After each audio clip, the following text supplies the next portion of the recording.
এই বাংলাদেশে স্বাধীন দেশে আমরা স্বাধীন নাগরিক হিসাবে আমাদের যে অধিকারগুলো আছে, এই অধিকারগুলো, এই আমাদের প্রাপ্য জিনিসগুলোকে আমরা পেয়েছি।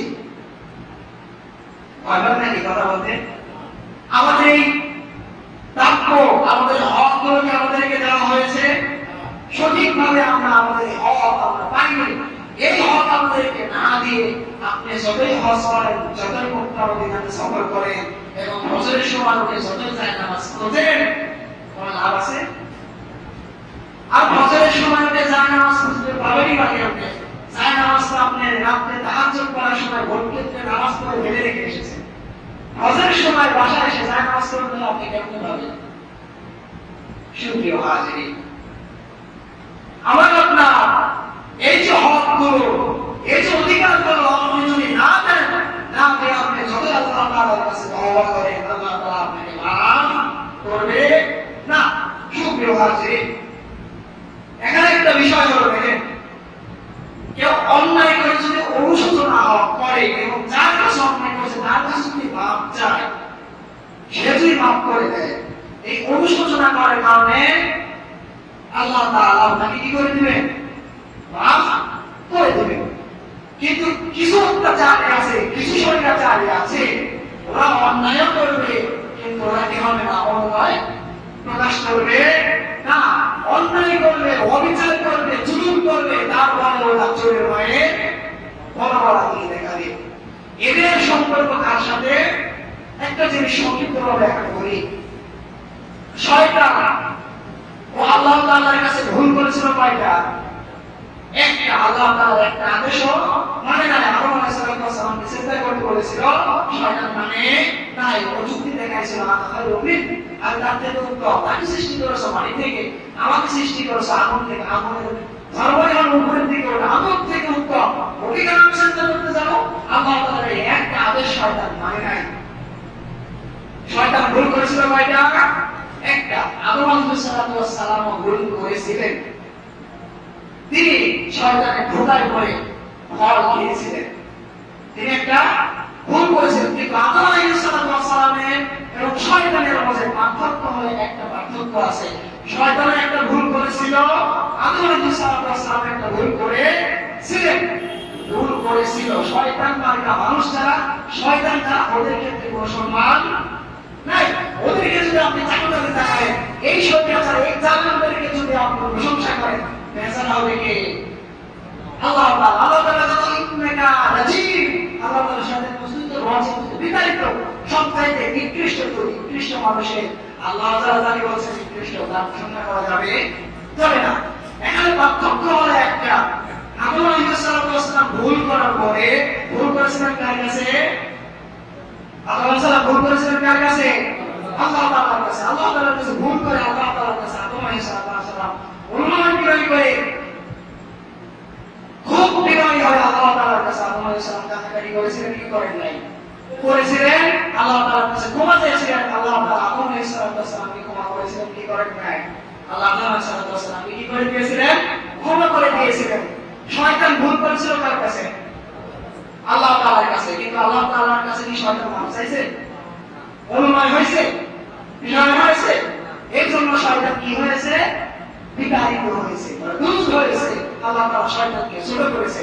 এখানে আজ যারা আদম আলাইহিস সালামের এই অনুসরণ করবে, যার কাছে অন্যায় করবে তার কাছে মাপ চেয়ে অনুনয় করবে, ক্ষমা করে দিবেন কে? আর আজ যারা শয়তানের মতো যার কাছে অন্যায় করবে তার কাছে মাপ চাইবে না, তার কাছে অনুনয় করবে, আবার যুক্তি দেখাবে, তার থেকে আমি উত্তম, আমি যেটা করছি ভালো করছি, আমি তো সব রাজাকারকে শেষ করে ফেলেছি, আমি তো সব জঙ্গিবাদকে শেষ করে ফেলেছি, আমি তো অনেক কিছু করে ফেলেছি। এইরকম শয়তান মার্কাও যারা আছে, জনগণের হক নষ্ট করবে, জনগণের কাছে তারা মাপ চাইবে না, জনগণকে জিম্মি করে রাখবে এবং তারা নিজেদের বাপ দাদাদেরকে, নিজেদের পূর্বপুরুষদেরকে প্রতিষ্ঠিত করার জন্য তাদের প্রশংসায় এরকম লিপ্ত হয়ে যাবে। ওরাও এরকম শয়তানের মতো। আশ্চর্য, আমি নিজের কথা বলতেছি না, আপনাদেরকে কোরআন থেকে আমি বলতেছি, এইরকম শয়তানের অনুমোদন যাদের থাকবে ওরা মাপ পাবে, ওরা মাপ পাবে না। আপনি যতই নামাজ পড়েন, যাই করেন, যার কাছে অন্যায় করা হয়েছে, সে যদি মাপ না করে তার মাপ পাওয়া যাবে না।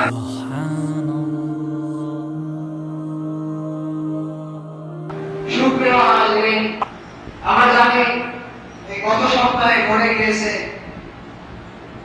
বাংলাদেশের প্রশাসন একজন নিরীহ সাধারণ জনগণকে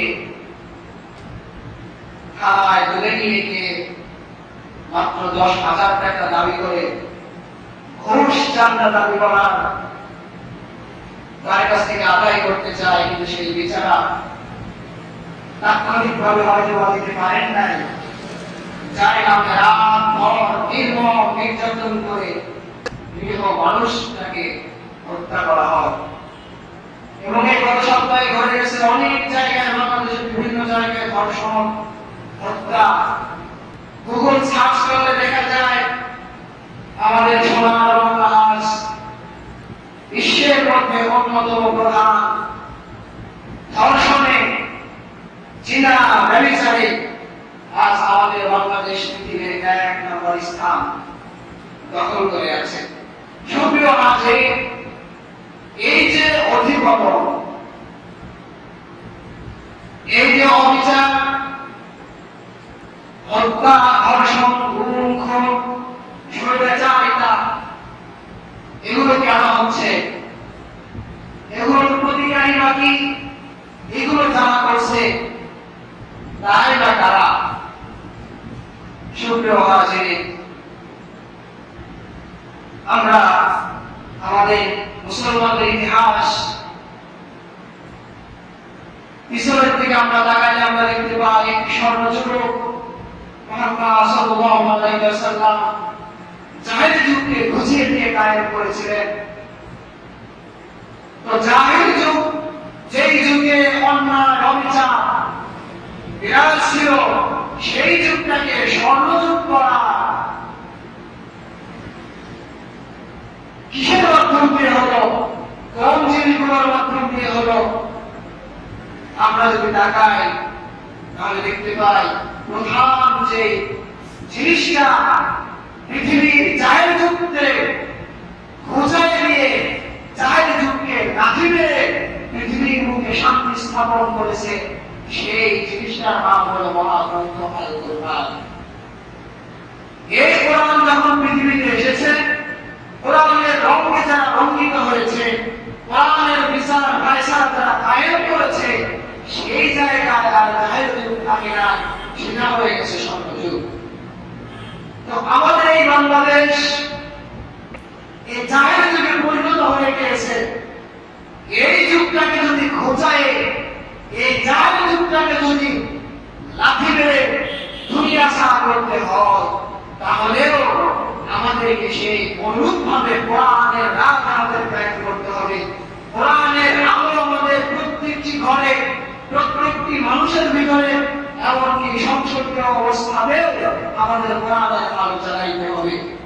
এর ওসিলাতে আমাদের এই দেশে এরকম অন্যায় অবিচার দূরীভূত হবে, অন্যায় অবিচার পালিয়ে দিয়ে আল্লাহ তাআলার এই জমিনে আল্লাহ তাআলার দ্বীন বিজয় হবে এবং মানুষ সুন্দর একটি সোনালী যুগ পাবে। সুন্দর আছে আমরা এই ধর্ষণ হওয়ার কারণে আন্দোলন করছি, মিছিল মিটিং করছি, ব্যানার টানিয়ে মানববন্ধন করছি যে ধর্ষণের শাস্তি মৃত্যুদণ্ড করা হোক। এবং এই মৃত্যুদণ্ড অনুমোদিত হওয়ার কারণেও আমরা খুশি প্রকাশ করছি, আমরা অনেককে বাহবা দিচ্ছি। সুপ্রিয় হাজিরিন, এটা কেমন করে হয় আমার বুঝে আসে না। যে ধর্ষণের শাস্তি 1450 বছর আগে মুহাম্মদ সাল্লাল্লাহু আলাইহি ওয়াসাল্লাম দিয়ে গেছেন আল্লাহ তাআলার পক্ষ থেকে, মুসলমান যেই জায়গায় কোরআনের আইন প্রতিষ্ঠিত করবে, সেই জায়গাগুলোতে এরকম ধর্ষণের শাস্তিগুলো মৃত্যুদণ্ড হয়ে এসেছে এবং হবে ইনশাআল্লাহ।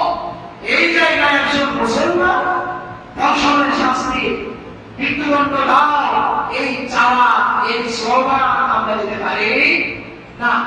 আমরা বলতে পারি এটা যে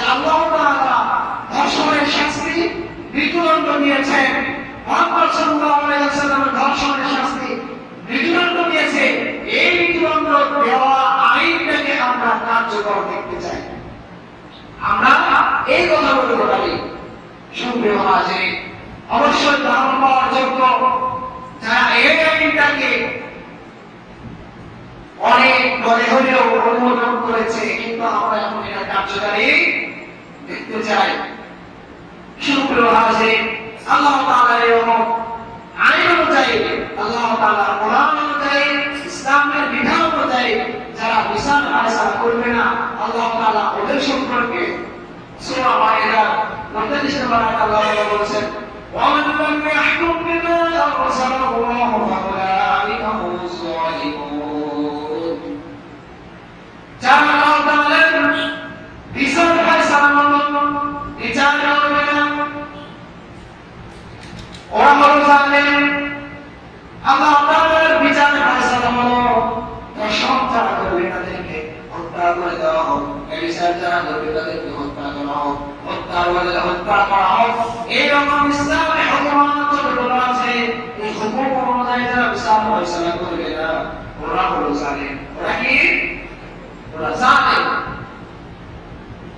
পৃথিবীর কোন প্রান্তে কোন জায়গায় যদি আল্লাহ তাআলা আইন অনুযায়ী কেউ বিচার না করে, আদালত যদি আল্লাহ তাআলার আইন অনুযায়ী না চলে, যারা চলে না আল্লাহ তাআলার ভাষ্য অনুযায়ী, ওরা কি? ওরা হলো জালেম, ওরা হলো অত্যাচারী, ওরা হলো স্বৈরাচারী। আল্লাহ তাআলা তাদেরকে জালেম বলেছেন। এইরকম জুলুম করে আল্লাহ তাআলার আইন বাস্তবায়িত না করে যারা সীমালঙ্ঘন করে, আল্লাহ তাআলা ওদের ব্যাপারে বলতেছেন সূরা বাকারা 229 নম্বর আয়াতে আল্লাহ তাআলা বলেন, وَمَن يَتَعَدَّ حُدُودَ اللَّهِ فَأُولَٰئِكَ هُمُ الظَّالِمُونَ। যারা আল্লাহ তাআলার সীমাকে অতিক্রম করে, যারা আল্লাহ তাআলার সীমাকে লঙ্ঘন করে, ওরা হলো জালেম। আমরা জালেম, স্বৈরাচারী কারো মুখে থেকে এর প্রমাণ আমরা পাবো না। আমরা জালেম, স্বৈরাচারী, যারা জুলুম করে, যারা অত্যাচারী, এদের সম্পর্কে আমরা কোরআন ও তারিখ থেকে জানছি। ইনশাআল্লাহ জানবো আল্লাহ তাআলা এই জালেম কারা, জালেমদের কর্ম কি, আল্লাহ তাআলা এদের সম্পর্কে কি বলে। প্রথম কথা কি? যারা আল্লাহ তাআলা বিচার অনুযায়ী বিচার করে না, ওরা কি? জালেম। জালেমের গুণের মধ্যে জালেম হলো ওরা যারা আল্লাহ তাআলা বিচার অনুযায়ী বিচার করে না, এবং আল্লাহ তাআলা প্রত্যেকটি ক্ষেত্রে যে সীমা দিয়েছে, যে নিয়মগুলো দিয়েছে, এই সীমা, এই নিয়মগুলো যারা সীমা লঙ্ঘন করে, অতিক্রম যারা করে, এরা হলো কি? জালেম। সুপ্রিয় হাজির, এই জালেম তারা তাদের ক্ষমতাকে বজায় রাখার জন্য, গতিশীল রাখার জন্য তারা আল্লাহ তাআলার আইন অনুযায়ী বিচার করে না। তার এরকম আল্লাহ তাআলার আইন অনুযায়ী বিচার যদি করা হয়, তাহলে তাদের সমাজ ছেলেরাই সর্বপ্রথম হত্যার আদেশে দৌড় দিতে হবে। তারা তাদের মস্তক ঠিক রাখার জন্য তারা কি করে না? আল্লাহ তাআলার আইন অনুযায়ী বিচার ফায়সালা করে না। এই জন্য আল্লাহ তাআলা বলেছেন ওরা জালেম। আর এইরকম জুলুম যারা করবে, এই সীমালঙ্ঘন যারা করবে, যতই সীমালঙ্ঘন করো, যতই জুলুম করো, মনে করো আমার গতি ঠিক থাকবে। আল্লাহ তাআলা বলছেন ওদের গতি ঠিক রাখার জন্য এরকম যারাই করে, যদি করে, এবং বিভিন্ন কাফের মুশরিকদের কাছ থেকে সাহায্য চায়, প্রকৃতপক্ষে আমরা দেখতে পাই তাদের পিছনে অমোঘ পরাশক্তি রয়েছে, তরক পরাশক্তি রয়েছে, কিন্তু আল্লাহ তাআলা তাদের ব্যাপারে কি বলছেন? সূরা আলে ইমরানের 192 নম্বর আয়াতে আল্লাহ তাআলা বলছেন, রব্বানা ইন্নাকা তুদখিলিন নার ফাকাদ আখযাইতাহু ওয়া মা লিয-যালিমিনা মিন আনসার। আল্লাহ তাআলা বলেন, কোরআনের মধ্যে শিক্ষা দিয়েছেন, মানুষকে বলছেন, হে আমাদের রব, নিশ্চয় তুমি তাকে জাহান্নামে নিক্ষেপ করলে, তাকে সব সময় অপমানিত করলে, আর জালিমদের জন্য কোনো সাহায্যকারী নাই। আল্লাহ তাআলা যাদেরকে জাহান্নামে নিক্ষেপ করবে, যাদেরকে জাহান্নামে দিবেন, যারা জাহান্নামে যাবে, ওদের পরিণতি কি হবে? অপমান, লাঞ্ছনা, বঞ্চনা ওদের হবে। এবং জালেমরা নিজের গদিকে ঠিক রাখার জন্য, ক্ষমতাকে টিকিয়ে রাখার জন্য যত যাই করো, আমরা আমাদের চোখে দেখতে পাচ্ছি তাদের পাশে দাতাবাবুরা রয়েছে, পরাশক্তি রয়েছে, সাহায্য করছে তাদেরকে, কিন্তু আল্লাহ তাআলা বলছেন ওদের কোনো সাহায্যকারী নাই, ওদের কোনো সাহায্যকারী নাই। এইরকম জুলুম করে, নির্যাতন করে, যে নির্যাতন করবে, জুলুম করবে, শুধু আজে একটা বিষয় হলো কোন ব্যক্তির দ্বারা কেউ যদি অত্যাচারিত হয়, এই ব্যক্তির ক্ষমার জন্য ওই ব্যক্তির কাছে ক্ষমা চাইতে হবে। আপনি জুলুম করেছেন, জুলুম করে যতই আপনি হজ করেন, যাকাত দেন, নামাজ পড়েন, আপনি যার উপরে জুলুম করেছেন তার কাছ থেকে যদি আপনি ক্ষমা না চেয়ে নেন, আল্লাহ তাআলা তাকে ক্ষমা করবেন? কথা বলতে হবে। কিন্তু আজকে আমি আমার সামনে পাথর নিয়ে বসে নাই, কথা বলতে হবে, বুঝতে হবে। আমি আপনার কাছে অন্যায় করেছি, আপনার হক আমি ঠিক মতো আদায় করি নাই, আমি ৫ ওয়াক্ত নামাজ পড়লাম, আল্লাহ তাআলার কাছে অনুনয়ভাবে কান্নাকাটি করলাম, কাবা শরীফের গেলাম করেও যদি আমি আল্লাহ তাআলার কাছে তওবা করি, আল্লাহ তাআলা আমাকে আপনাকে মাফ করবে? যদি ওই ব্যক্তি ক্ষমা না করে তাহলে আমার মাফ আছে? এখন কথা হলো প্রিয় হাজিরিন, এই বাংলাদেশে স্বাধীন দেশে আমরা স্বাধীন নাগরিক হিসাবে আমাদের যে অধিকারগুলো আছে, এই অধিকারগুলো, এই আমাদের প্রাপ্য জিনিসগুলোকে আমরা পেয়েছি। ভয়বার নাকি কথা বলতে? আমাদের এই প্রাপ্য, আমাদের হকগুলোকে আমাদেরকে দেওয়া হয়েছে, সঠিকভাবে আমরা আমাদের হক আমরা পাইনি। এই হক আমাদেরকে না দিয়ে আপনি যতই হজ করেন, যতই মক্কা মদিনাতে সফর করেন এবং হজের সময় উঠে যতই যায় নামাজ পড়েন, কোনো লাভ আছে? আর হজের সময় উঠে যায় নামাজ পড়তে পারবেনই বাকি আপনি যায় নামাজটা আপনি রাতে তাহাজ্জুদ পড়ার সময় ভোর ক্ষেত্রে নামাজ পড়ে ফেলে রেখে এসেছেন, হজের সময় বাসায় এসে যায় নামাজ পড়তে আপনি কেমন ভাবেন? সুপ্রিয় হাজিরিন, আমার আপনার এই যে হকগুলো, এই যে অধিকারগুলো আপনি যদি না দেন, না দিয়ে আপনি যত আল্লাহ তাআলার কাছে তওবা করেন, আল্লাহ তাআলা আপনাকে মাফ করবে না। সুপ্রিয় হাজিরিন, এখানে একটা বিষয় হলো, দেখেন, কেউ অন্যায় করে যদি অনুশোচনা করে এবং যার কাছে অন্যায় করেছে তার কাছে যদি মাফ চায়, সে যদি মাফ করে দেয়, এই অনুশোচনা করার কারণে আল্লাহ তাআলা আপনাকে কি করে দিবেন? মাফ করে দিবেন। কিন্তু কিছু অত্যাচারী আছে, কিছু স্বৈরাচারী আছে, ওরা অন্যায় করবে কিন্তু ওরা কি হবে না? অন্যায় প্রকাশ করবে না, অন্যায় করবে, অবিচার করবে, জুলুম করবে, তারপরে ওরা চোরের ভয়ে বড় বড় দিয়ে দেখাবে। এদের সম্পর্ক কার সাথে? একটা জিনিস সংক্ষিপ্তভাবে ব্যাখ্যা করি। শয়তান ও আল্লাহ তাআলার কাছে ভুল করেছিল কয়টা? একটা। আল্লাহ তাআলার একটা আদেশও মানে না। আদম আলাইহিস সালামকে চিন্তা করতে বলেছিল, শয়তান মানে নাই, ও যুক্তি দেখাইছিল, আর তার থেকে উত্তম, তাকে সৃষ্টি করেছো মাটি থেকে, আমাকে সৃষ্টি করেছো আগুন থেকে, আগুনের সর্বজন উপরের দিকে, ওটা আগুন থেকে উত্তম, ওকে কেন আমি চিন্তা করতে যাবো? আল্লাহ তাআলার এই একটা আদেশ শয়তান মানে নাই। শয়তান ভুল করেছিল কয়টা? একটা। আদম আলাইহিস সালাম ভুল করেছিলেন, তিনি শয়তানের ধোঁকায় পড়ে ফল খেয়েছিলেন, তিনি একটা ভুল করেছিলেন। কিন্তু আদম আলাইহিস সালামের এবং শয়তানের মাঝে পার্থক্য হলো, একটা পার্থক্য আছে। শয়তানের একটা ভুল করেছিল, আদম আলাইহিস সালাম একটা ভুল করেছিলেন, ভুল করেছিল। শয়তান মার্কা মানুষ যারা, শয়তান যারা, ওদের ক্ষেত্রে কোনো সম্মান নাই। ওদেরকে যদি আপনি চাকরি দেখায়, এই শয়তান, এই জালেমদেরকে যদি আপনি প্রশংসা করেন, বেচারা হবে কে? আল্লাহ তাআলা। আল্লাহ তাআলা যত ইন্নাকা রাজিব, আল্লাহ তাআলার সাথে প্রস্তুত রচিত বিতাড়িত সবচাইতে নিকৃষ্ট মানুষের আল্লাহ তাআলা যাকে বলছেন নিকৃষ্ট, তার প্রশংসা করা যাবে যাবে না। এখানে পার্থক্য হলো একটা, আদম আলাইহিস সালাম ভুল করার পরে ভুল করেছিলেন কার কাছে? আদম আলাইহিস সালাম ভুল করেছিলেন কার কাছে?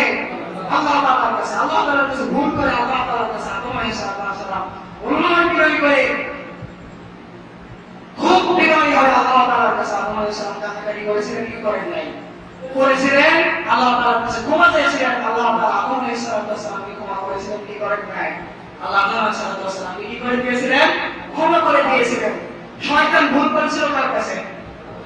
আল্লাহ তাআলার কাছে। কিন্তু আল্লাহ তাআলার কাছে কি শয়তান মাফ চাইছে? অনুনয় হয়েছে, বিনয় হয়েছে। এই জন্য শয়তান কি হয়েছে? বিতাড়িত হয়েছে, দূর হয়েছে। আল্লাহ তাআলা শয়তানকে ছোট করেছে। এখানে আজ যারা আদম আলাইহিস সালামের এই অনুসরণ করবে, যার কাছে অন্যায় করবে তার কাছে মাপছে, অনুনয় বিনয় করবে, ক্ষমা করে দিবেন কে? আর আজ যারা শয়তানের মতো যার কাছে অন্যায় করবে তার কাছে মাপ চাইবে না, তার কাছে অনুনয় বিনয় করবে, আবার যুক্তি দেখাবে তার থেকে আমি উত্তম, আমি যেটা করছি ভালো করছি, আমি তো সব রাজাকারকে শেষ করে ফেলেছি, আমি তো সব জঙ্গিবাদকে শেষ করে ফেলেছি, আমি তো অনেক কিছু করে ফেলেছি। এইরকম শয়তান মার্কাও যারা আছে, জনগণের হক নষ্ট করবে, জনগণের কাছে তারা মাপ চাইবে না, জনগণকে জিম্মি করে রাখবে এবং তারা নিজেদের বাপ দাদাদেরকে, নিজেদের পূর্বপুরুষদেরকে প্রতিষ্ঠিত করার জন্য তাদের প্রশংসায় এরকম লিপ্ত হয়ে যাবে। ওরাও এরকম শয়তানের মতো। আশ্চর্য, আমি নিজের কথা বলতেছি না, আপনাদেরকে কোরআন থেকে আমি বলতেছি। এইরকম শয়তানের অনুমোদন যাদের থাকবে ওরা মাপ পাবে, মাপ পাবে, ওরা মাপ পাবে না। আপনি যতই নামাজ পড়েন, যাই করেন, যার কাছে অন্যায় করা হয়েছে সে যদি মাপ না করে তার মাপ পাওয়া যাবে না। সুপ্রিয় হাজির, এরকম করে আমাদেরকে সিস্টেমটা করে দিয়েছে। যদি এরকম না করতে, এই দায়বদ্ধতা যদি না দিলে, এমনিতে আমরা যে পরিমাণে মানুষের উপরে জুলুম নির্যাতন করি, আর এইরকম যদি আল্লাহ তাআলা মানুষের কাছে দায়বদ্ধতা সৃষ্টি না করে দিতেন, তাহলে আমাদের জুলুম নির্যাতন কত স্পিডে চলতো তা বলার ভাষা আছে?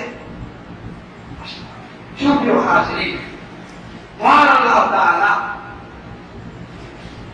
এই জালেমদেরকে ব্যাপারে জুলুম করার পরে, অত্যাচার করার পরেও বিনয়ী যদি না হয়, তাহলে আল্লাহ তাআলা তাকে মাফ করবেন না। এরপরে আল্লাহ তাআলা সূরা আল-আহজাবের 33 নম্বর আয়াতে আল্লাহ তাআলা বলছেন, قد نعلم إنه لا يحزنك الذي يقولون وإنهم لا يكذبونك ولكن الظالمين بآيات الله يجحدون। আল্লাহ তাআলা বলছেন, আমার জানা আছে তাদের মধ্যে যারা উক্তি পেশ করে, বিভিন্ন কথা বলে আপনাকে কষ্ট দেয় এবং আপনাকে তারা মিথ্যা প্রতিপন্ন করেন, এর মাধ্যমে বরং জালেমরা আল্লাহর নিদর্শনাবলীকে অস্বীকার করে। এই যে জালেমের গুণের মধ্যে একটা গুণ কি, তারা মুখের কথার মাধ্যমে, এখানে আয়াতে আল্লাহ তাআলা রাসূল সাল্লাল্লাহু আলাইহি ওয়াসাল্লামকে সম্বোধন করে বলছেন যে ওই জালেমরা আপনাকে কটু কথা বলে, আপনাকে এমন কথা বলে যা আপনার অন্তরে ব্যথা করে। রাসূল তো আসলে রাসূলের উত্তরসূরি আলেম ওলামা আছে কি নাই? এই আয়াতটা এখন বর্তমান প্রেক্ষাপটে নিলাম যে আলেম সমাজ ওরা তোমাদেরকে কটু কথা বলে, ধর্ষক বলে, রাজাকার বলে, বিভিন্ন অপমান দিয়ে, বিভিন্ন ধরনের কথা বলে তোমাকে কষ্ট দেয়। তোমাকে কি দেয়? কষ্ট দেয়। এই কষ্ট দেওয়ার মাধ্যম হলো তোমাকে কষ্ট দেওয়া না, এই কষ্ট দেওয়ার মাধ্যম কি জানো? এই কষ্ট কেন দেয় ওরা?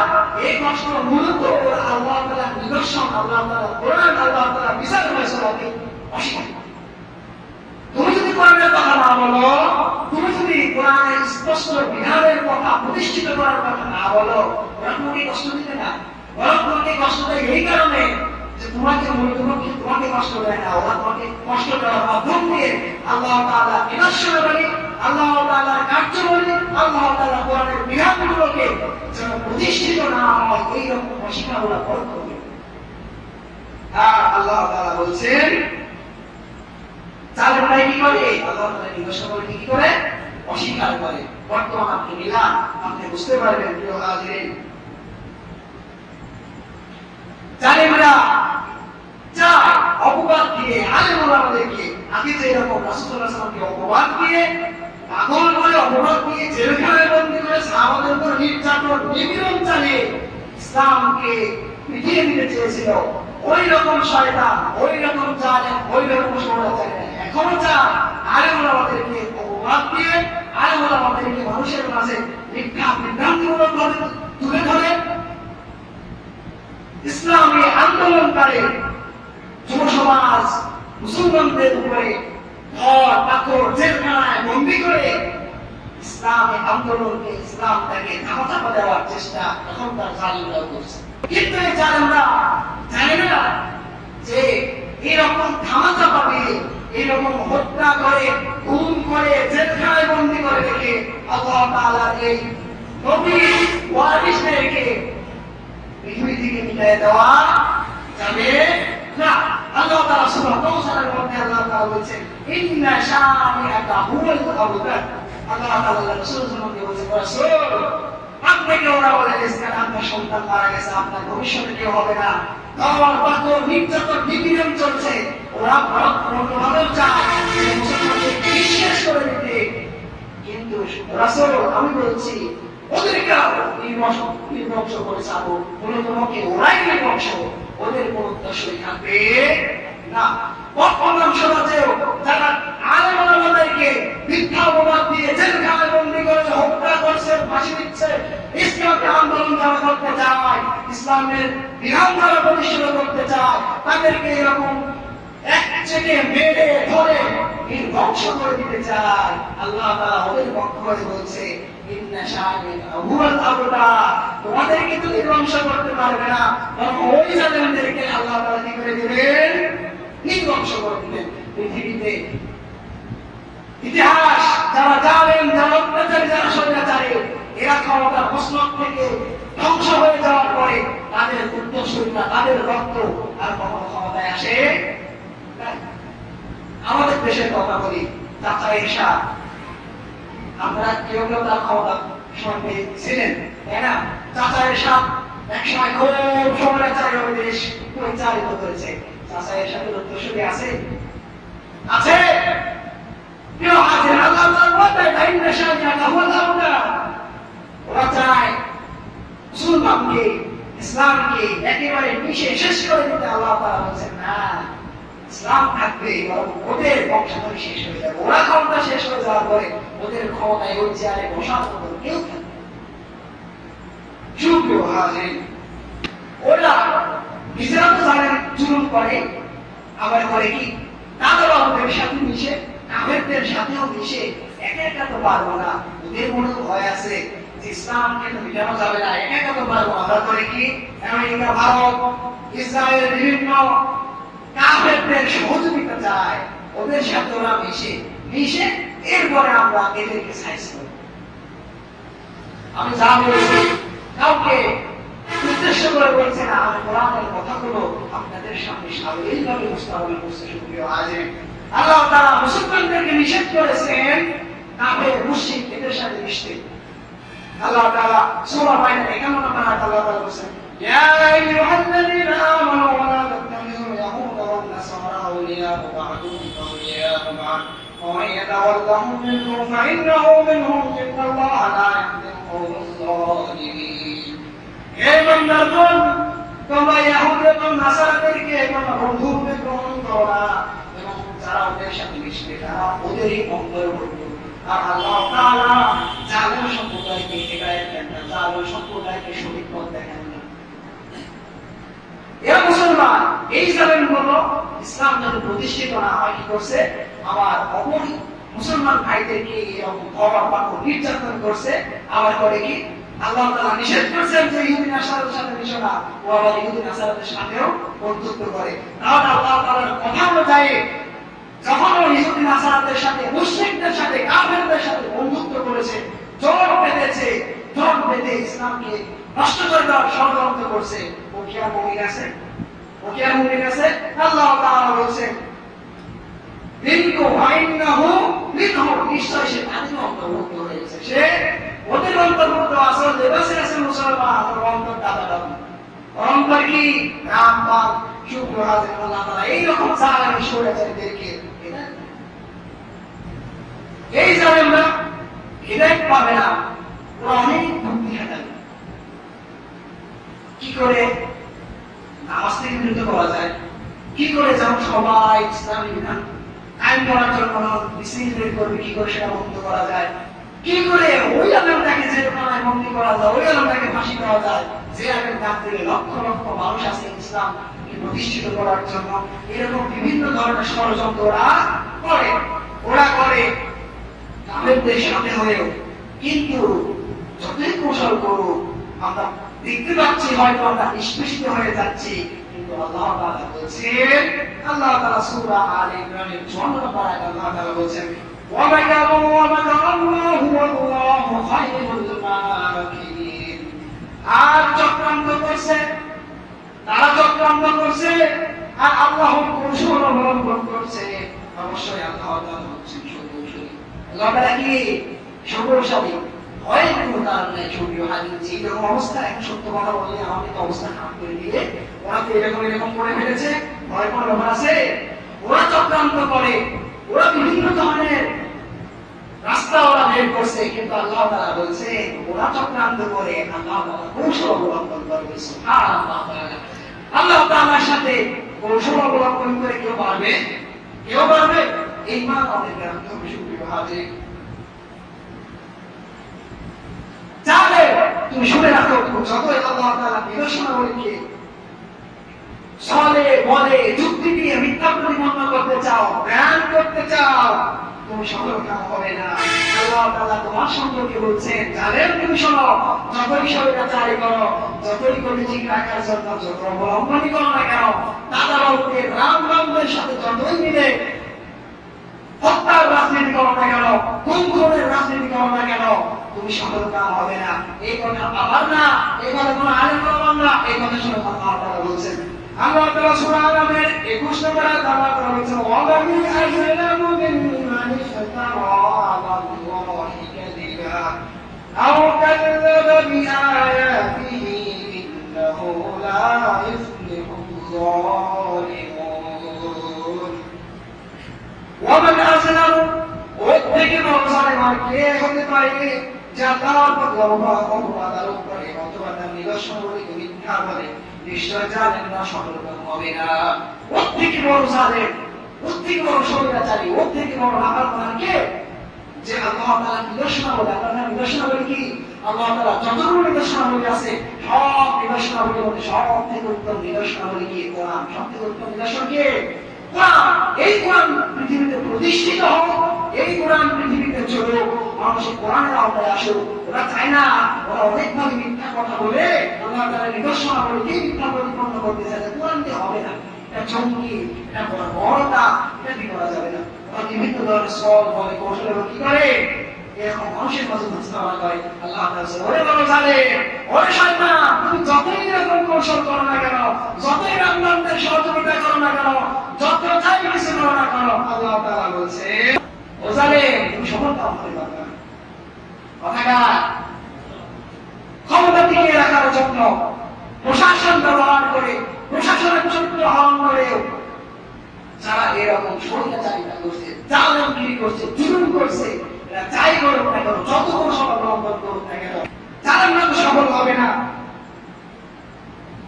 দুনিয়াতে তাদের এরকম অবস্থা যাবে, এত কিছু করতেছে ক্ষমতা টিকিয়ে রাখার জন্য, ওরা তো সফল হবে না। এক সময় ওদের ক্ষমতা থেকে লাঞ্ছিত করে আল্লাহ তাআলা ক্ষমতা থেকে নামাই দিলেন। ক্ষমতা থেকে নামলো, সফল হলো না। এরপরে ওদের অবস্থা কি? ওরা যখন মারা যাবে, ওরা দুনিয়াতে এত কিছু করলো আধিপত্য বিস্তার করার জন্য, রাজ কায়েম করার জন্য, পিতার আদর্শের সৈনিকরাই পৃথিবীতে রাখবে, বাংলাদেশে থাকবে, ওরাই বাংলাদেশ পরিচালনা করবে। এইরকম যারা করেছে ওরা তো সফল হবে না। ওরা ক্ষমতা থেকে বিচ্ছিন্ন হবে। ক্ষমতা থেকে বিচ্ছিন্ন হওয়ার পরে দুনিয়াতে যে এত মালিকানি করেছো, এত কিছু করেছো, দুনিয়া পৃথিবী, এই পৃথিবী তোমার জন্য কি করবে জানো? আল্লাহ তাআলা বলছেন সূরা দুহাতে 29 নম্বর আয়াতে আল্লাহ তাআলা বলছেন, আমা বাকাত আলাইহিমুস সামাউ ওয়াল আরদ ওয়া মা কানু মুযরিন। তাদের জন্য আমা বাকাত, তাদের জন্য কাঁদে না, আলাইহিম তাদের জন্য সামাউ আকাশে, ওয়াল আরদু জমিন, ওয়া মা কানু মুযরিন। আপনারা অবকাশ পাই নাই, এত কিছু করেছে ক্ষমতা টিকে রাখার জন্য। অবকাশ মানে ক্ষমতা থেকে শেষ হয়ে গেছে। এরপরে ক্ষমতা থেকে যখন লাঞ্ছিত বঞ্চিত হয়ে শেষ হয়ে গেল, যখন মৃত্যুবরণ করলো, আল্লাহ তাআলা বলেছেন ওরা মৃত্যুবরণ করেছে। ওদের মৃত্যুবরণ করা নিয়ে আসমানে জমিনে কেউ কাঁদে না। এতটা ঘৃণার পাত্র ওরা হয়ে যায় মানুষের অন্তরে। ওদের মধ্যে এতটা ঘৃণা তৈরি হয়ে গেছে যে ওরা বলুক, যা জাহান্নামে যা, মানুষ আলহামদুলিল্লাহ, মানুষকে আলহামদুলিল্লাহ। হাজরাত ইউসুফ একটু স্বৈরাচারী জালেম শাসক, মানুষের উপর খুব জুলুম করতো। মানুষকে গাল দেয়, একজন বলছে যে যাবো না, আপনাকে তো মানুষ খুব গাল দেয়, আপনি এত জুলুম করেন, এত অত্যাচার করেন, তাই নাকি সব ধরে রাজ্যের ভিতরে হাঁটাহাঁটি করছে। এক লোকের সাথে দেখা, বলছে এই তোমাদের বাচ্চা হাজরাত ইউসুফ, ও কেমন গো? বলছে ও জালেম, ওর মতন খাপ মাংসান নেই, খালি জুলুম করে মানুষের উপর অত্যাচার করে। 2-3 বার যখন এরকম কথা বলছে, হাজরাত ইউসুফ রাগী মানুষ, এত বড় সাহস যে গাড়ি মারি খুলে সব প্রবেশ করে বলছে আমাকে চেনো, আমি হলাম হাজরাত ইউসুফ। বেচারা তো বলে গেছে বিপদে, আরে আমি কার সামনে দাঁড়াইছি, ভূতের ভয়ে উঠলাম কাছে, ভূত বলে ধরে নিলাম কাছে, ওই অবস্থা হয়ে গেছে। ও বলছে জীবন তো আমার আর রক্ষা নাই। বলছে যাবো না, আপনি কি আমাকে চেনেন? বলছে না তো। তাই আমি হলাম ওই ব্যক্তি, এই এলাকার একজন মাত্র ব্যক্তি, যেই ব্যক্তি মাসে 2 দিন মাথা খারাপ থাকে, তার প্রথম দিন আমার চলছে। বাঁচতে হবে, জালেমদের অবস্থা আজকেই এরকম হয়ে গেছে। যদি সত্য কথা বলেই ফেলে, এমন ভাবে ওরা আমাদেরকে, প্রশাসনকে এমন ভাবেই করে ফেলে, তখন এরকম ভাবে বলতে বাধ্য হওয়া লাগে না, আপনার কথা বলে না, আরেকজনের কথা বলেছে। আর যারা যখন দুনিয়া নিয়ে থাকবে, ওদের সম্পর্কে আল্লাহ রাসূল সাল্লাল্লাহু আলাইহি ওয়াসাল্লাম বলছেন, হাদিসটা হলো সহিহ আত-তারগীব, হাদিসটা 1708 নম্বর হাদিস। আল্লাহ তাআলা রাসূল বলেছেন, হাদিসটা অর্থ হলো দুনিয়ায় যা চাওয়া আল্লাহ তাআলা তার গোছানো কাজকে সে এত সুন্দর করে গদিকে গোছাবে, প্রশাসন ঠিক করবে, আশপাশের দাদা ওদেরকে ঠিক করবে, সব কিছু তার ঠিক আছে, কিন্তু এরকম গোছাবে আল্লাহ তাআলা রাসূল সাল্লাল্লাহু আলাইহি ওয়াসাল্লাম বলছেন তোমার গোছানো কাজকে আল্লাহ তাআলা পৃথক করে দিবেন। তো যতই গোছাও আল্লাহ তাআলা কি করে দিবেন? পৃথক করে দেবেন। আমি আপনি যত পানি কিনে কম খামছে মাত্র ধরতে চাই, পানি থাকবে, পানি হাতের আঙুল দিয়ে বের হয়ে যাবে, এই দুটা চেষ্টা করে কোনো লাভ নাই। এরপরে কি করবে? আল্লাহ তাআলা তোমাকে ব্যস্ততা লাগাই দেবে, তোমার মনে শান্তি থাকবে না। তুমি সব থেকে বড় বিল্ডিং এ তুমি ঘুমাইতে পারো, এখানে ওখানে যেতে পারো, তোমার বডিগার্ড দেশের মানুষ দিয়ে তুমি শান্তি বোধ করবো না, তোমার বডিগার্ড আনতে হবে পশ্চিমাদের কাছ থেকে, তোমার মনে তো শান্তি থাকবে না, তোমার মনে ভয়, আমি জুলুম করেছি কে জানো, আমার উপরে টর্চার চলে। রাসূলের হাদিস, আমি আমার কথা বলছি না। এবং তাকে দুনিয়াতে আল্লাহ তাআলা অতটুকুই দিবেন যেইটুকু ওর জন্য ওর জন্মের আগে আল্লাহ তাআলা ফিক্স করে দিয়েছেন, ও অতটুকুই পাবে, শুধু মাঝখান দিয়ে করবো কি ওই এতটুকু বঞ্চিত হয়ে। আল্লাহ তাআলা অন্য এক আয়াতে আল্লাহ তাআলা বলছেন যে ওরা যত এরকম যাই করুক, ওদের জালেম জুলুম অত্যাচার যাই করুক, সেটাই করুক, মুসলমান যারা যারা জুলুমের শিকার হইছো ওদের আশার পরে আল্লাহ তাআলা দিচ্ছেন। আল্লাহ তাআলা বলছেন সূরা তাওবা 33 নম্বর আয়াতে আল্লাহ তাআলা বলছেন হুয়াল্লাযী আরসালা রাসূলাহু বিল হুদা ওয়া দীনিল হাক্কি লিইয়ুযহিরাহু আলাদ-দীন কুল্লিহি ওয়ালাউ কারিহাল মুশরিকুন। আল্লাহ তাআলা বলছেন তিনি সত্য সহ হিদায়াত সহ রাসূলগণকে প্রেরণ করেছেন, এর জন্য প্রেরণ করেছেন যে দুনিয়ার বুকে আল্লাহ তাআলা তার দ্বীনকে বিজয় করবেন। এই দ্বীন বিজয় করার পিছনে, এই দ্বীন বিজয় করার কারণে কাফেররা, যারা কাফেরদের সাথে সম্মিলিত থাকে, যারাই হোক কাফের মুশরিক, আল্লাহ তাআলা মুশরিকের শব্দ ব্যবহার করে, যারা শিরক করে, রাস্তার মাথায় মাথায় বাবার স্বামী মূর্তি স্থাপন করে দিয়েছো, মুশরিক না? মূর্তি যারা স্থাপন করে, যারা মূর্তিতে ব্যস্ত, নাকি মুশরিক না? আল্লাহ তাআলার সাথে যারা শিরক করে এবং প্রকৃতপক্ষে যারা মালাউ, যারা শিরক করে, ওরা আল্লাহ তাআলা বলছেন ওই শিরকরা যারা মুশরিক, ওরা যতই নাক শিক্ষা, যতই যা করুক, আল্লাহ তাআলা রাসূলদেরকে এজন্য পাঠাইছেন যে আল্লাহ তাআলা দ্বীনকে এই সঙ্গে প্রতিষ্ঠিত আল্লাহ তাআলা করবেন। মুশরিকরা যাই করুক না কেন আমাদের ভয় পাওয়া যাবে না। আল্লাহ তাআলা বলে দিয়েছেন আমরা বিজয় হব না, কি হবো? আল্লাহ তাআলা আমাদের দ্বীনকে বিজয় করবেন। এই দিনকে বিজয়ী করার জন্য আমাদের কিছু কাজ আছে। আমাদের কি আছে? আমাদের কাজ আছে আল্লাহ তাআলাকে একেবারে সম্পূর্ণভাবে হিদায়াত দিয়ে এই দিনটাকে কি প্রতিষ্ঠিত করবেন। আল্লাহ তাআলা করবেন না, আল্লাহ তাআলা সেই সময় ফেরেশতারা বলছিল না, হে আল্লাহ তাআলা, আমরা তো আপনার গুণগান প্রশংসা করছি, আপনি শুধু শুধু আবার মানুষ সৃষ্টি করবেন। আল্লাহ তাআলা বলেন, আমি তো জানি তোমরা তা জানো না, আমি জানি তোমরা তা জানো না। ইন্নী জাআলুন ফিল আরদি খলিফা, আল্লাহ তাআলা বলেন, আমি পৃথিবীতে জমিনে আমার প্রতিনিধি পাঠাবো। কথাটা ভালো করে বুঝেন।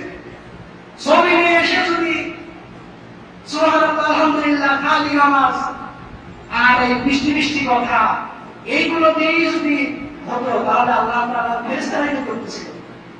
ফেরেশতারা করতেছিল না, আল্লাহ তাআলা ফেরেশতা বলছেন, আমরা তো আমরা প্রশংসা করি, আমরা তো সুবহান করি, আপনি খালি খালি মানুষ সৃষ্টি করবেন। আল্লাহ তাআলা, আমি জানি তোমরা তা জানো না, আমি দুনিয়ায় আমার পৃথিবীতে আমার প্রতিনিধি সৃষ্টি করবো, আমার প্রতিনিধিকে যারা জমিনে আমার দিনকে প্রতিষ্ঠিত করবে। শুধু শুধু সুবহানাল্লাহ, আলহামদুলিল্লাহ, নামাজ, রোজা, ভালো কথা এগুলো যদি হইতো, তাহলে আল্লাহ তাআলা মানুষ সৃষ্টি করতেন। আল্লাহ তাআলা দরকার কি? আল্লাহ তাআলা কি করতে চান? এই জমিনে আল্লাহ তাআলা দিনকে আল্লাহ তাআলা কি করতে চান? প্রতিষ্ঠিত করতে চান। সুপ্রিয় হাজিরিন, যারা আমরা ঈমানের দাবি করি তাদেরকে আল্লাহ তাআলা বলছেন, ইয়া আইয়ুহাল্লাযীনা আমানু তাকুল্লাহা ওয়াবতাগু ইলাইহিল ওয়াসিলা ওয়াজাহিদু ফী সাবিলিহি লাআল্লাকুম তুফলিহুন। হে বান্দারা, তোমরা আল্লাহ তাআলাকে ভয় করো এবং তোমরা আল্লাহ তাআলার নৈকট্য অর্জন করো। ওয়াজাহিদু, এবং তার পথে, ফী সাবিলিহি, এবং তার পথে তোমরা জিহাদ করো। লাআল্লাকুম তুফলিহুন, এতে করে তোমরা কি হবে? সফলকাম হবে। তোমরা মুমিন হয়েছো, আল্লাহ তাআলা বলেন, এবং আল্লাহকে ভয় করো। আল্লাহকে ভয় করে আল্লাহর নৈকট্য কেমনে পাওয়া যায়, ওই কাজ করো। নৈকট্য কেমনে পাওয়া যায়? ওই কাজের প্রথম কথা আল্লাহ তাআলা বলেন, আল্লাহ তাআলার রাস্তায় জিহাদ করো। আল্লাহ তাআলার রাস্তায় কি করো? জিহাদ করো। জালিম শয়তানি করছরা এখন তোমাকে নিষ্পেষিত করতে চায়, তুমি এতে করো, প্রতিবাদ করো। তুমি প্রতিবাদ করতে যাবে, জিহাদ যখন তুমি করবে, তোমার ছয়টা মাথায় তোমাকে দুনিয়ার তৃতীয় ছয়টা জিনিস তোমাকে পিছনে টানতে পারে। যে ছয়টা জিনিসের কারণে তুমি জিহাদ আল্লাহ তাআলার পক্ষে তুমি কথা বলতে পারবে না। আয়াতটা লম্বা, আয়াতটার পরিসর হলো সূরা আবার 24 নম্বর আয়াত। সময় শেষ। আয়াতটাকে লক করছেন, শুধু অর্থটা হলো আল্লাহ তাআলা রাসূল সাল্লাল্লাহু আলাইহি ওয়াসাল্লামকে বলছেন, বলো তোমাদের নিকট যদি তোমাদের পিতা, তোমাদের সন্তান, তোমাদের ভাই, তোমাদের স্ত্রী, তোমাদের গোষ্ঠী, সমাজ, যে সমাজে আছো, তোমাদের যে ইনকাম করছো, এই ধন সম্পদ, তোমাদের ব্যবসা বন্ধ হয়ে যাবে, এর ভয় করে ছয়টা জিনিসের কথা বলছি। তোমাদের পিতা, তোমাদের সন্তান, তোমাদের ভাই, তোমার স্ত্রী, তোমার সমাজ, তুমি যে ধন সম্পদ ইনকাম করছো এই ধন সম্পদ, তুমি যে ব্যবসা করছো এই ব্যবসা, তুমি যে বাড়িতে আছো এই বাড়ি, এই সর্বপরি যদি কোন একটা যদি আল্লাহ তাআলার রাস্তায়, আল্লাহ তাআলার রাসূলের রাস্তা, যেরকম অত্যাচারীদেরকে বিরুদ্ধে তোমাকে জিহাদ করতে যদি তোমাকে বাধা দেয়, আর এটা যদি তোমার কাছে প্রিয় হয়ে যায়, তাহলে আল্লাহ তাআলা বলছেন তুমি অপেক্ষা করো, আল্লাহ তাআলার পক্ষ থেকে ফয়সালা আসবে। এরকম করোনা দিয়ে, এরকম তোমাদের উপর লাঞ্ছনা গঞ্জনা দিয়ে আল্লাহ তাআলা ফয়সালা আসবে। এই ফয়সালা আল্লাহ তাআলা নির্দিষ্ট করে দেন না যে এই আযাব আসবে। আল্লাহ তাআলা আমাদের ফয়সালা যে কোনো ভাবে, হাজার রকম ভাবে আপনারা আমাকে লাঞ্ছনা আপনারা করবেন। সুপ্রিয় হাজির, আল্লাহ তাআলা ফাসিক গোষ্ঠীকে হেদায়েত দেন না। এরপরে আল্লাহ তাআলা বলছেন, তোমরা যখন এগুলো ছেড়ে দিয়েছো, এরকম এই ছয়টা জিনিস, তোমার পিতা মাতা, ভাই বোন, সমাজ সব কিছু ঠিক করে আমার রাস্তায় যখন আসবে, তোমার একটু কি হতাশা আসতে পারে? তোমার কি আসতে পারে? হতাশা আসতে পারে। আল্লাহ সব কিছু ছেড়ে দিয়েছে, এখন জালেম সরকার যদি আমার একটু কেলানি দেয়, আমি কই যাবো? আল্লাহ তাআলা বলছেন আপনার সম্পর্কে, আল্লাহ তাআলা বলছেন সূরা ইমরানের 133 নম্বর আয়াতে আল্লাহ তাআলা বলছেন, ওয়ালা তাহজানু ওয়ালা তাহিনু ওয়ালা তাহজানু ওয়া আনতুমুল আ'লাউনা ইন কুনতুম মুমিনিন। আর তোমরা নিরাশ হও না এবং দুঃখ করো না যে ছয়টা জিনিস ছেড়ে আসছো, কষ্ট লাগবে। স্ত্রী, সন্তান, পুত্র, যা ইনকাম করছো সংসার, তোমার একটু কষ্ট লাগবে। নিরাশ হও না, দুঃখ মনে করো না। আল্লাহ তাআলা বলছেন তোমরাই জয় হবে। সুবহানাল্লাহ। এইগুলো যদি করতে পারো, জয় তোমরাই হবে। বাড়িটা সব কিছু যখন ত্যাগ করে জয় আল্লাহ তাআলা আমাদেরকে করবেন। এখন জালেমদের বিরুদ্ধে আমরা কি করব? একটা হাদিস আপনাদেরকে বলি। আল্লাহ রাসূল সাল্লাল্লাহু আলাইহি ওয়াসাল্লাম সাহাবাদেরকে বললেন, انظر اخاك ظالما او مظلوما আল্লাহ তাআলা সাহাবাদেরকে বললেন তুমি তোমার জালেম ও মাসলুমকে সাহায্য করো। সাহাবারা বললেন ইয়া রাসূলুল্লাহ ইযা কানা আখি মাসলুমান, বুঝলাম আমার সাথী যখন অত্যাচারের শিকার হয়েছে আমি সাহায্য করলাম। হাকাইবা আমসু ইযা কানা যালিমান, আমি ইয়া রাসূলুল্লাহ আমি এটা বুঝতে পারতেছি না যে আমার সাথী ও জুলুম করছে, অত্যাচার করছে, ওকে আমি কিভাবে সাহায্য করব। আল্লাহ তাআলা রাসূল সাল্লাল্লাহু আলাইহি ওয়াসাল্লাম বললেন قال لا كف على يديك, তোমার সাথী তোমার সামনে যে জুলুম করছে, যে জালেম, যে অত্যাচারী, যে স্বৈরাচারী, ওর হাতকে ঘুরিয়ে দাও, ঘুরিয়ে দেওয়ার মাধ্যম দিয়ে তুমি সাহায্য করো। সুপ্রিয় হাজির, জালেমদের হাতকে, ওদের ক্ষমতাকে চুপ করে থেকো না। তুমি যত নিচে যাবে ওরা তত তোমাকে চুলাতে পারে না। তুমি দাঁড়িয়ে যাও। আল্লাহ তাআলা পিছনে এত সময় আলোচনা করলাম, বিজয় আমাদেরকে দিবেন ঈমান নিয়ে তুমি দাঁড়িয়ে যাও বলে রাসূলুল্লাহ সাল্লাল্লাহু আলাইহি ওয়াসাল্লাম বলছেন। তোমার ওই জালেমের সাহায্য দাও, কুফারা এলাই ওর হাতকে ঘুরিয়ে দাও, মিশিয়ে দাও। পৃথিবীতে পাশে থাকার অধিকার নাই। মুসলমানকে নির্যাতন করবে, আলেমরা আমাদেরকে অবাক দিবে, জেলখানায় বন্দী করে ফাঁসি করবে। ওই জালেমের বিরুদ্ধে দাঁড়িয়ে যাও, না হলে তোমার উপরে আল্লাহ যা করবে আল্লাহর ফায়সালা আসলে